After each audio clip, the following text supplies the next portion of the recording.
আমাদের দুই বিধায়ক পার্থসারথী চ্যাটার্জি এবং অসীম বিশ্বাস এখানে উপস্থিত আমাদের সমস্ত সহকর্মী ভাই ও বোনেরা, একটা নির্দিষ্ট সময়ের আঙ্গিকে আজকে আমরা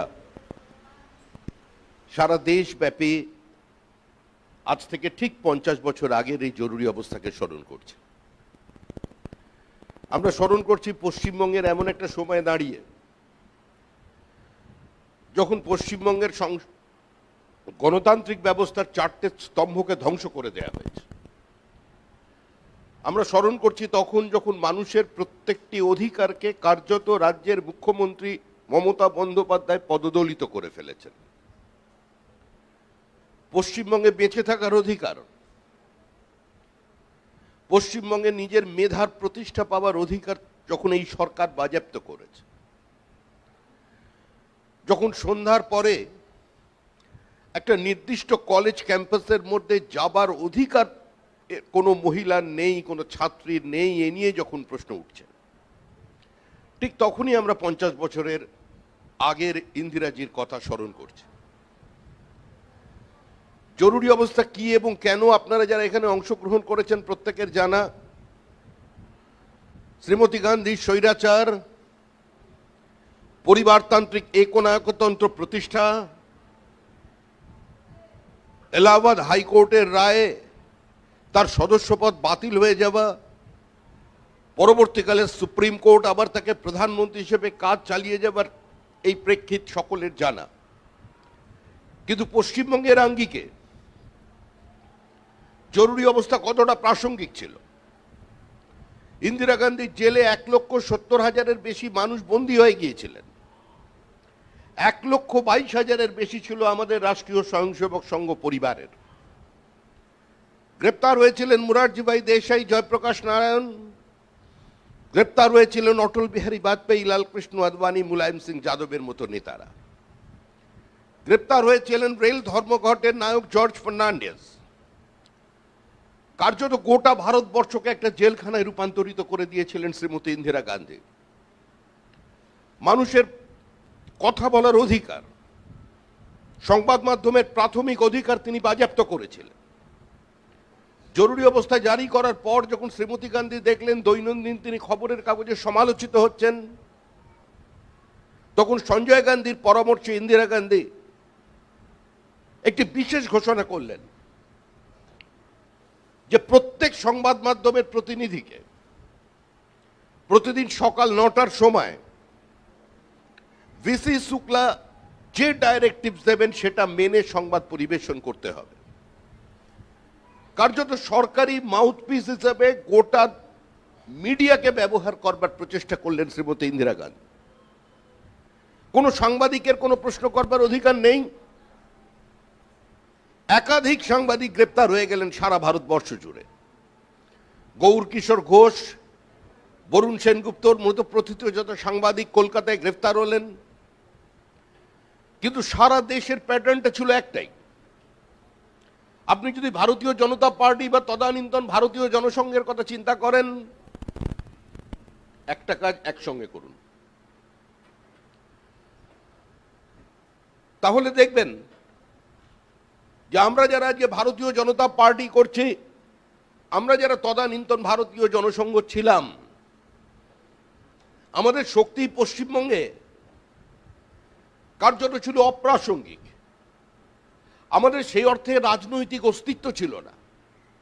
আমাদের বিভিন্ন প্রান্তে বিভিন্ন জেলায় হয়তো বিভিন্ন মণ্ডলে কর্মী ছিলেন, কিন্তু আমরা শ্যামাপ্রসাদ মুখার্জির পর আমাদের জনভিত্তিকে হারিয়ে ফেলেছিলাম। রাজনৈতিকভাবে পশ্চিমবঙ্গের কোনো রাজনৈতিক শক্তি আমাদের প্রাসঙ্গিক বলে মনে করত না। মানুষ বিজেপিকে ভোট কাটা পার্টি বা জনসংঘকে ভোট কাটা পার্টি বলে মনে করতেন। প্রবাদ ও প্রতিম বাগ্মী, ভারতবর্ষের স্বাধীনতার ইতিহাসের সবচেয়ে 4 জন যে বাগ্মীর নাম উল্লেখ করা হয়, পলিটিক্যাল স্পিকার, সেই 4 জনই কিন্তু পশ্চিমবঙ্গ থেকে। সুরেন্দ্রনাথ ব্যানার্জি, বিপিন চন্দ্র পাল, ডক্টর শ্যামাপ্রসাদ মুখার্জি এবং হরিপদ ভারতী। আমি হরিপদ ভারতীর কথা এই নদিয়া জেলায় দাঁড়িয়ে কারণেই বলছি, কারণ এটা শ্রী চৈতন্যের পুণ্যভূমি।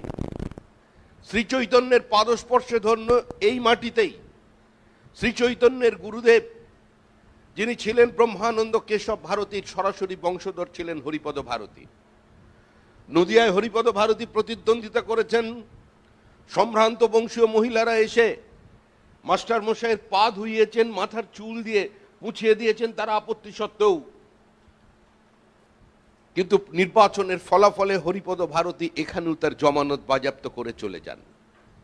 আমাদের রাজনীতি ছিল মেরুকৃত, আমাদের রাজনীতি ছিল বামপন্থীদের সঙ্গে কংগ্রেসের মধ্যে একটা নির্দিষ্ট সীমাবদ্ধতায়।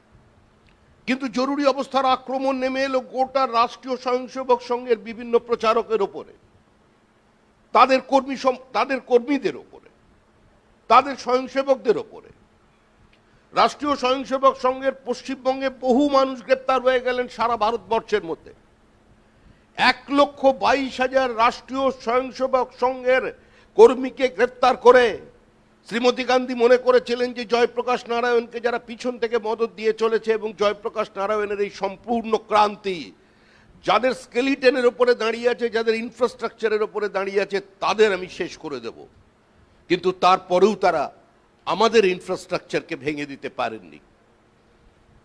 শ্রীমতী গান্ধীর আমলে পশ্চিমবঙ্গে কি হয়েছিল, আজকে যারা আমরা এই বিভিন্ন বুদ্ধিজীবীদের দিকে তাকিয়ে কথা বলি, বাঙালি কতটা প্রতিবাদী ছিলেন, আমরা শুধুমাত্র স্বাধীনতা সংগ্রামের বিপ্লবীদের হ্যাংওভার নিয়ে দীর্ঘদিন বেঁচে থাকতে পারি না। জরুরি অবস্থা ঘোষণার পর সঞ্জয় গান্ধী কলকাতায় এলেন। সঞ্জয় গান্ধীকে বিরাট মিছিল করে নিয়ে গিয়ে কলকাতা বিশ্ববিদ্যালয়ে ঢোকানো হলো। মাত্র 3 থেকে 4 জন ছাত্র সেদিন সঞ্জয় গান্ধীকে ব্ল্যাক ফ্ল্যাগ দেখিয়েছিলেন। একজন বিখ্যাত সাংবাদিক সুমন চট্টোপাধ্যায়, আপনাদেরই এই জেলার ছাত্র, একজন অরুণাভ ঘোষ, কংগ্রেস করতেন, এখন কি করছেন জানি না, আরেকজন সোমক রায়, তথাগত রায়, সৌগত রায়দের ছোট ভাই। এরা 3 জন ব্ল্যাক ফ্ল্যাগ নিয়ে প্রতিবাদ জানিয়েছিলেন।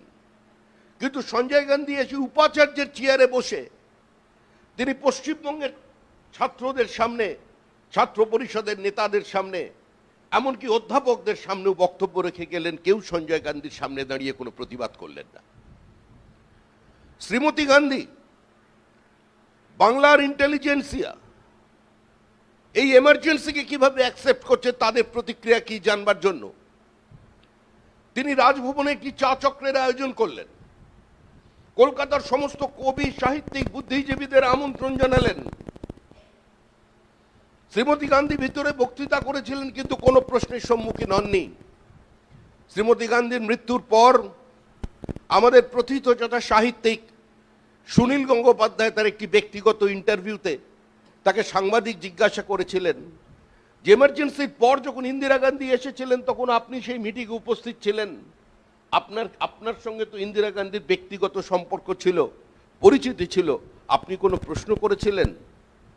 হেসে সুনীল গঙ্গোপাধ্যায় বলেছিলেন, আমি শুধু ইন্দিরাকে এটাই বলেছিলাম, তোমার ওই উষ্ণ ঠোঁটে কতদিন পড়েনি কোনো প্রেমিকের চুম্বন। শুনে ইন্দিরা গান্ধী আমাকে নটি বয় বলেছিলেন। বাঙালি প্রশ্ন করেনি, বাঙালি প্রশ্ন করতে জানেনি। কার্যত সেদিন কংগ্রেসের যে নেতৃবৃন্দ জরুরি অবস্থায় কংগ্রেস ছেড়ে বেরিয়ে এসেছিলেন, তাদের মধ্যে পশ্চিমবঙ্গে যারা বেরিয়েছিলেন তাদের বিরাট কোনো জনভিত্তি ছিল না। পরবর্তীকালে প্রিয়রঞ্জন দাসমুন্সী দলত্যাগ করেন, কংগ্রেস ভাঙেন। প্রিয়রঞ্জন দাসমুন্সী মানুষের সামনে দাঁড়িয়ে বিবৃতি দিলেন যে আমি পতিতালয়ে যাই, বিশ্বাস করবেন, আমি গোমাংস খেয়েছি, বিশ্বাস করবেন, কিন্তু যদি কোনোদিন শোনেন প্রিয়রঞ্জন দাসমুন্সী কংগ্রেসে ফিরে গেছেন, কেউ বিশ্বাস করবেন না। এটা ছিল তৎকালীন অবস্থা, তৎকালীন পরিস্থিতি। একদিন সাংবাদিকদের ব্রিফ করবার সময় সমস্ত সাংবাদিক বসে থাকতেন, কেউ কোনো কথা লিখতে পারতেন না। অনেক এডিটোরিয়াল পেজ সম্পূর্ণ সাদা করে ছাপা হতো। একদিন ভিসি শুক্লা দেখলেন যে বিবিসির বিখ্যাত সাংবাদিক মার্ক টোলি কি একটা যেন লিখছেন। হঠাৎ তিনি বক্তব্য থামিয়ে বললেন, mister Toley, what are you writing?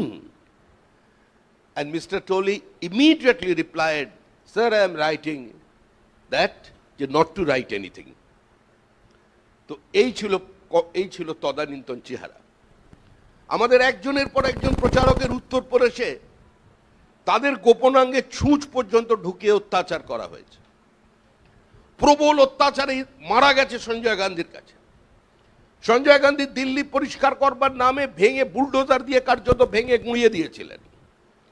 জনসংখ্যা নিয়ন্ত্রণের জন্য সঞ্জয় গান্ধী প্রায় জোরপূর্বক নাশবন্দি শুরু করে দিয়েছিলেন, ভ্যাসেক্টমি শুরু করে দিয়েছিলেন গোটা দেশে। সেটা উচিত ছিল কি ছিল না এই নিয়ে বিতর্ক আছে, কিন্তু আজ এই যুগের পার্সপেক্টিভে দাঁড়িয়ে চিন্তা করতে হবে যে এই যুগে অন্তত জন্ম নিয়ন্ত্রণকে বাধ্যতামূলক করা দরকার মানুষের সম্মতিক্রমে। আমরা পশ্চিমবঙ্গে একটা এমন যুগে বাস করছি, আমরা ইন্দিরা গান্ধীর জরুরি অবস্থার কথা স্মরণ করছি, কিন্তু পশ্চিমবঙ্গের জরুরি অবস্থার কথা আমরা মেনে নিচ্ছি না। আমাদের মানুষের কাছে পৌঁছতে হবে যে ইন্দিরা গান্ধী 50 বছর আগে জরুরি অবস্থা জারি করেছিলেন। আমাদের প্রাক্তন মুখ্যমন্ত্রী সিদ্ধার্থ শঙ্কর রায় ইন্দিরার মৃত্যুর পরে বলেছিলেন যে সিদ্ধার্থ শঙ্কর রায়ের মতো একজন জঘন্য ব্যক্তির, তার বিবৃতি এটা, জঘন্য ব্যক্তির পরামর্শে শ্রীমতী গান্ধী জরুরি অবস্থা চালু করেন। অনিতা দেওয়ান খুন হয়েছিলেন কিসের জন্য? কারণ তিনি লাইগেশন ক্যাম্প চালানোর জন্য প্রতিনিয়ত যেতেন। তিনি বহু বারণ সত্ত্বেও, মৌলবীদের হুমকি সত্ত্বেও অনিতা দেওয়ান দীর্ঘদিন ওরাল কন্ট্রাসেপটিভ বিলি করবার কাজ, লাইগেশন ক্যাম্পে যাতে মহিলারা আসেন তার জন্য তিনি চেষ্টা চালাচ্ছিলেন সংখ্যালঘু অঞ্চলে। 51 বছরের একজন চিকিৎসক মহিলাকে চেজ করে এনে বানতলায় ধরে ফেলা হলো, তারপর ধর্ষণ করে খুন করা হলো। জ্যোতি বসু বিবৃতি দিলেন এরকম ঘটনা তো ঘটতেই পারে, তা নিয়ে আকাশ বাতাস তোলপাড় করেছিলাম আমরা বিরোধীরা। তৃণমূল কংগ্রেসও তার বাইরে ছিল না। কিন্তু আজ একই সঙ্গে এই পশ্চিমবঙ্গের মাটিতে আজকে যেখানে যেখানে মসজিদ আছে তার আশেপাশে কোনো জায়গায় যদি জন্ম নিয়ন্ত্রক কেউ বিক্রি করে সেই দোকানকে ভাঙচুর করে দেয়া হচ্ছে। প্রকাশ্যে দাঁড়িয়ে মানুষ বিবৃতি দিচ্ছে। তৃণমূল কংগ্রেসের মন্ত্রী বিধানসভা ক্যাম্পাসের মধ্যে হাম দো হামারা দো নেই, হাম দো হামারা চার হোনা চাইয়ে। আজকে এই মুহূর্তে পশ্চিমবঙ্গের সংবাদ মাধ্যম আক্রান্ত। রাজ্যের মুখ্যমন্ত্রী বলে দিচ্ছেন কোন কোন সংবাদপত্র পড়তে হবে, কোন কোন সংবাদপত্র পড়তে হবে না। মুখ্যমন্ত্রীকে কেউ প্রশ্ন করলে সরাসরি চিহ্নিত করে দিচ্ছেন, কাউকে মাওবাদী বলে, কাউকে সিপিআইএম বলে, কাউকে বিজেপি বলে। আজকে বিচার ব্যবস্থা, এই যে বিনিয়োগ আসছে না, রাজ্যে নতুন বিনিয়োগের অন্যতম প্রাথমিক শর্ত হলো judiciary. The lower judiciary is under threat. বিচার চলছে, বিচার কক্ষের মধ্যে ঢুকে পড়ছে তৃণমূল কংগ্রেসের কর্মীরা। দক্ষিণ 24 পরগনার একজন বিচারপতি বলছেন যে আমি কিভাবে বিচার করব, পস্কো মামলার রায় তৃণমূলের বিরুদ্ধে যাওয়ার কারণে আজকে আমার পরিবারের প্রাণহানির চেষ্টা করা হচ্ছে। কলকাতা হাইকোর্টের বিচারপতি মান্থার বাড়িতে গিয়ে দেওয়ালে পোস্টার লেগেছে। বিচারপতিকে বিচারপতির কক্ষের মধ্যে ম্যানহ্যান্ডেল করা হচ্ছে। একজন মহিলা বিচারপতির পরিবার তুলে তাকে আক্রমণ করা হচ্ছে, তার স্বামীকে মিথ্যা মামলায় জড়িয়ে দেওয়া হচ্ছে। কখনো হাইকোর্টের রায়কে স্বাগত জানাচ্ছেন, কখনো হাইকোর্টের রায়কে কোনো কমপ্লাই করছেন না। এর আগের যিনি আমাদের এখানকার রাজ্যপাল ছিলেন, বর্তমানের উপরাষ্ট্রপতি, রাজ্যসভার চেয়ারম্যান জগদীপ ধনখড়কে দাঁড়িয়ে কলকাতা বিশ্ববিদ্যালয়ের যিনি উপাচার্য তিনি বলছেন রাজ্য সরকার চায় না আমি আপনার সঙ্গে দেখা করি, সেজন্য আপনি এখানে কোনো ওয়েলকাম গেস্ট নন। কলকাতা বিশ্ববিদ্যালয়ের উপাচার্য মুখ্যমন্ত্রীকে বলছেন যে আপনি একটু আলোকপাত করুন, আলোকপাত করে দেখান যে উচ্চশিক্ষা কোন দিকে যাবে। কোন কলকাতা বিশ্ববিদ্যালয়? যেদিন বড়লাটের উপস্থিতিতে ইউনিভার্সিটির কনভোকেশন মিটিংয়ে স্যার আশুতোষ মুখোপাধ্যায় বক্তৃতা করছেন, ministers may come and go, chancellors may bloom and perish, but my university, fellow graduates, your university will go on forever. British ইন্ডিয়ায় দাঁড়িয়ে যিনি কলকাতা বিশ্ববিদ্যালয়কে আমার বিশ্ববিদ্যালয়, স্নাতকেরা তোমাদের বিশ্ববিদ্যালয় বলবার সাহস দেখাতেন, সেই কলকাতা বিশ্ববিদ্যালয়ের উপাচার্যের আজকে করুণ পরিণতি হয়েছে। লেজিসলেচার, এই যে সদস্যরা এখানে কজন? 3 জন এসে গেছেন, এর মধ্যে একজন দেরিতে। বিধানসভায়, বিধানসভাটা কার? লোকসভা কার? শাসক দলের নয়, প্রধানমন্ত্রী মুখ্যমন্ত্রী নয়, বিধানসভা লোকসভা হচ্ছে বিরোধীদের।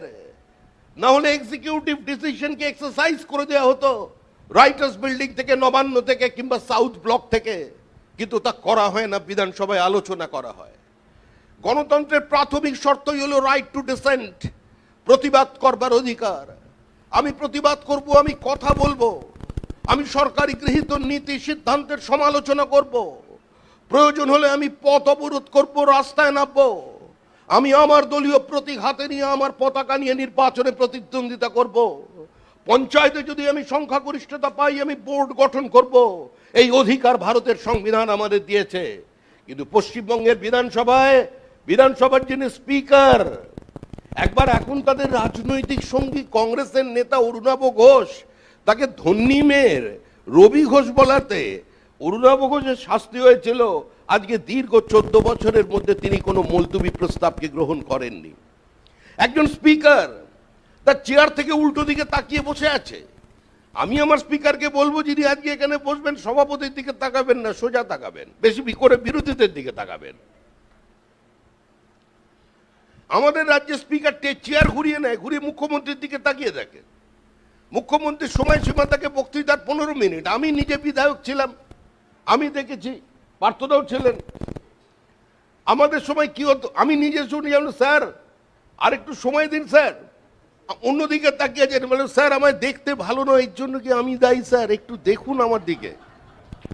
এই অদ্ভুত স্পিকার মুখ্যমন্ত্রীর দিকে তাকিয়ে দেখেন, মুখ্যমন্ত্রী 15 মিনিটের জায়গায় 40 মিনিট বলে যাচ্ছেন, স্পিকার হঠাৎ একটা থামায়, বলে আপনার আর কতক্ষণ সময় লাগতে পারে ম্যাডাম? মুখ্যমন্ত্রী কোন করে, সময় লাগবে। তারপরেই বলেন যে আমি তো আর স্নো পাউডার মেখে প্রতিদিন ফেসিয়াল করে গিয়ে সন্ধ্যাবেলা টিভিতে বসি না, হতে আমায় বলতে দিতে হবে মুখ্যমন্ত্রী বলছেন। এবার হঠাৎ একদিন কংগ্রেসের নেতা বহরমপুরের মনোজদা, কিনা পুরো নামটা কি, মনোজ চক্রবর্তী, মনোজদা হঠাৎ একদিন বলল, খিদে পেয়ে গেল স্যার। খিদে পেয়ে গেল, ক্যান্টিনে যাও, ঘুগনি পাউরুটি খাও। এই হলো পশ্চিমবঙ্গের বিধানসভা। আরে বিধানসভায় শুভেন্দু অধিকারী বিরোধী দলনেতা, পদমর্যাদায় মুখ্যমন্ত্রীর পরে তার স্থান। আজকে সেই বিধানসভায় 4 মাসের বেশি সময় ধরে শুধু একটা টার্মের মধ্যে আজকে মুখ্যমন্ত্রী দল তাকে সাসপেন্ড করে রেখেছে। সারা ভারতবর্ষ জুড়ে বিতর্ক হয়, বিতর্কের বহু সময় মন্ত্রীর জবাব না শুনে আমরা যারা বিরোধী অবস্থানে থাকি আমরা ওয়াকআউট করেছি, অতীতেও করেছি। আমি বিধায়ক থাকার অল্প দিনের জন্য ছিলাম, একজন হলেও ওয়াকআউট করতাম, কেউ বলতো, পিছন থেকে আওয়াজ দিত, ও বাথরুমে যাচ্ছে।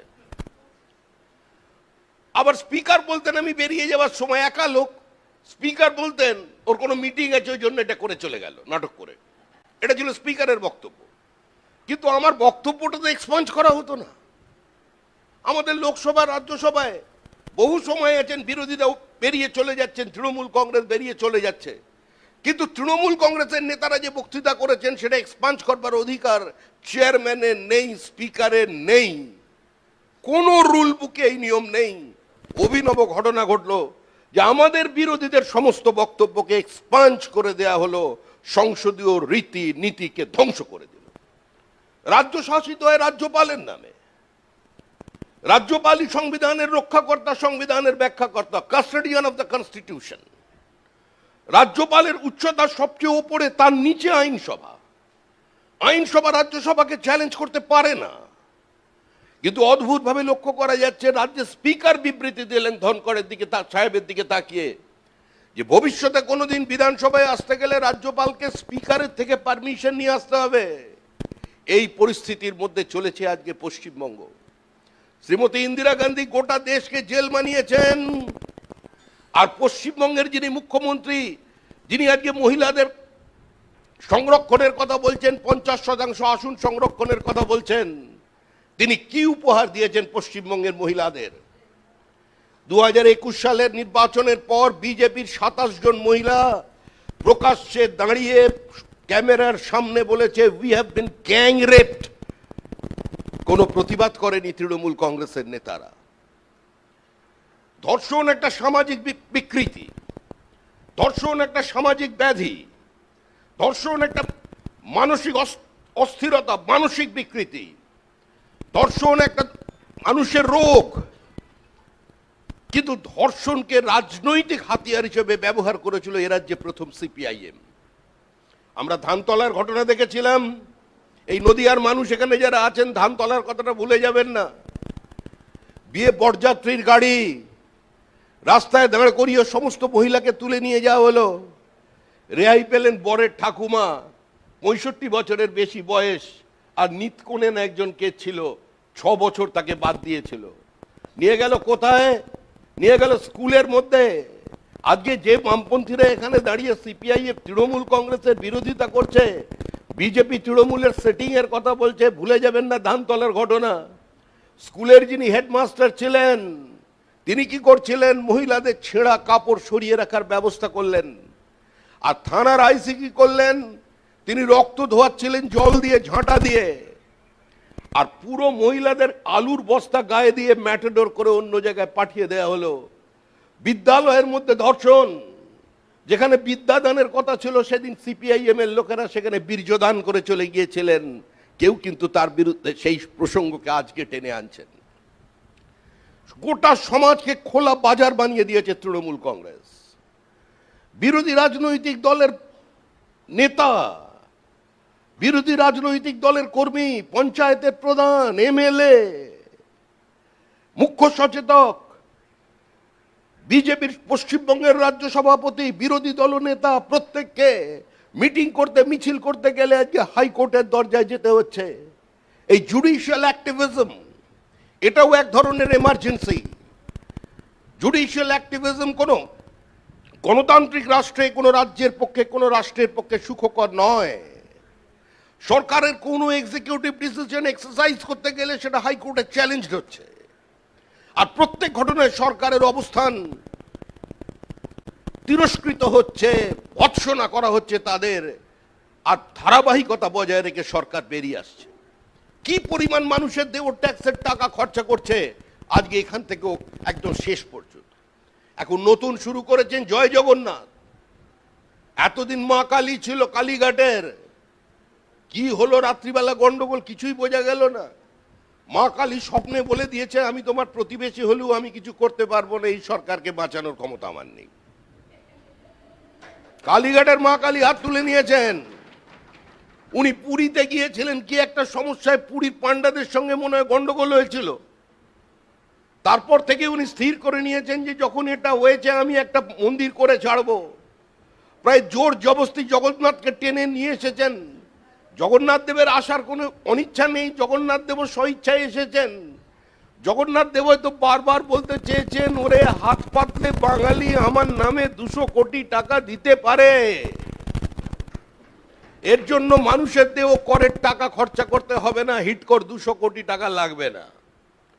মুখ্যমন্ত্রী আইনকে ঢাল করলেন, এটা কি জরুরি অবস্থা নয়? জগন্নাথ কালচারাল সেন্টার তৈরি হয়ে গেল, জগন্নাথ মন্দির। এতদিন পর্যন্ত উনি মানুষকে চ্যালেঞ্জ করেছিলেন, রবীন্দ্রনাথের গীতাঞ্জলিকে কথাঞ্জলি বানিয়েছিলেন, রবীন্দ্রনাথের বিশ্বভারতীকে বিশ্ব বাংলা বানিয়েছিলেন, রবীন্দ্রনাথের গীত বিতানকে উনি কবিতা বিতানের করে রবীন্দ্রনাথকে চ্যালেঞ্জ করেছেন। এখন স্বয়ং জগন্নাথ দেবকে চ্যালেঞ্জ করে দিলেন। পুরীর ধামকে চ্যালেঞ্জ করে তিনি বলে দিলেন এটাও ধাম, কিন্তু এ ধাম অন্য ধাম। মানুষ ডাকিয়ে বলছে এ কি হলো? জানি না কেন যে এমন হয়, দিদি আর তুমি সেই তুমি আর নেই সে তুমি। এবার প্রসাদ বিতরণ, এবার প্রসাদ বিতরণ হচ্ছে, তার বরাত কারা পেয়েছে 42 কোটি টাকার। ওখানেও দুর্নীতি। বিভিন্ন জায়গায় কাউন্সিলর, পঞ্চায়েত প্রধানদের প্রিন্ট করা খালি প্যাকেট পাঠিয়ে দেওয়া হচ্ছে, তারা গজা কিনছেন আর ভেতরে ঢোকাচ্ছেন। আরে মানুষকে গজা খাইয়ে কিনে ফেলবে? তৃণমূল কংগ্রেসের বিদায় নিশ্চিত, তৃণমূল কংগ্রেসের বিদায় অবশ্যম্ভাবী। তৃণমূল কংগ্রেসকে কেউ বাঁচাতে পারবে না। বাংলার দেবী কালী মা যখন হাত তুলে নিয়েছেন, জগন্নাথ দেব সমুদ্র থেকে পেরিয়ে রিস্ক নিয়ে যখন এসছেন নির্দিষ্ট চেষ্টায়, আমরা ভেবেছিলাম যে এই সরকারের আমরা বিসর্জন দেব বাবুঘাটে। কেন দেব? কেন আমরা জানি আমরা দেবী দুর্গাকে প্রণাম করতাম। আর মুখ্যমন্ত্রী নতুন অবস্থান তৈরি করে দিয়েছিলেন, কার্নিভাল। আরে পুজো কোনোদিন কার্নিভাল হয় নাকি? কার্নিভালে মনে হলো দেব মা দুর্গাই যেন ওনাকে স্যালুট করতে করতে যাচ্ছেন। বিসর্জন কবে হবে? মহরমের জন্য ওরা ঠিক করে দেবে।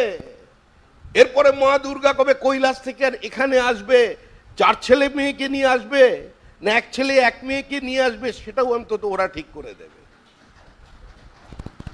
মাঝখানে পঞ্জিকাকে চ্যালেঞ্জ করে দিলেন, বলে পঞ্জিকা বদলে দেবেন, তৃণমূলের পঞ্জিকা আসছে। এখন আবার নতুন গল্প শুরু করেছেন যে আমরা জগন্নাথ দেব, যেখানেই দেখছেন আমার গাড়ি যাচ্ছে সেখানে। আমি নদিয়ায় গিয়েছিলাম, আমাদেরই একজন পার্টি কর্মী ক্যান্সার রোগে আক্রান্ত, জেলা সভাপতি ছিলেন নদিয়া জেলার, হুগলি জেলার। তার অদম্য ইচ্ছায় দেখলাম পুরো প্রতিবেশী নেমে পড়েছেন। আমার গাড়ি যাওয়ার সময় হঠাৎ আমাকে দেখে জয় জগন্নাথ, জয় জগন্নাথ, জয় জগন্নাথ। মানে এ কি? এ তো জগন্নাথ উপরে চমকে চমকে উঠছে। এইভাবে জগন্নাথের নাম করা যায় নাকি? উনি অনেক কষ্টে আছেন এখন দীঘায়। উনি কষ্ট নিয়ে এসেছেন কারণ উনি বলছেন বাবুঘাটে নয়, এ দলটার বিসর্জন দিতে হবে বঙ্গোপসাগরে। একবার শুভেন্দুর নির্বাচনে যেটাকে লোডশেডিং বলেছিলেন, লোকসভার নির্বাচনে নন্দীগ্রাম সেগমেন্টে আমাদের লিড প্রমাণ করে দিয়েছে। তৃণমূল হেরেছিল, তৃণমূল হারছে এবং তৃণমূল হারতে চলেছে। বিশ্বাস করুন, আমাকে এখানে পরিচয় করানো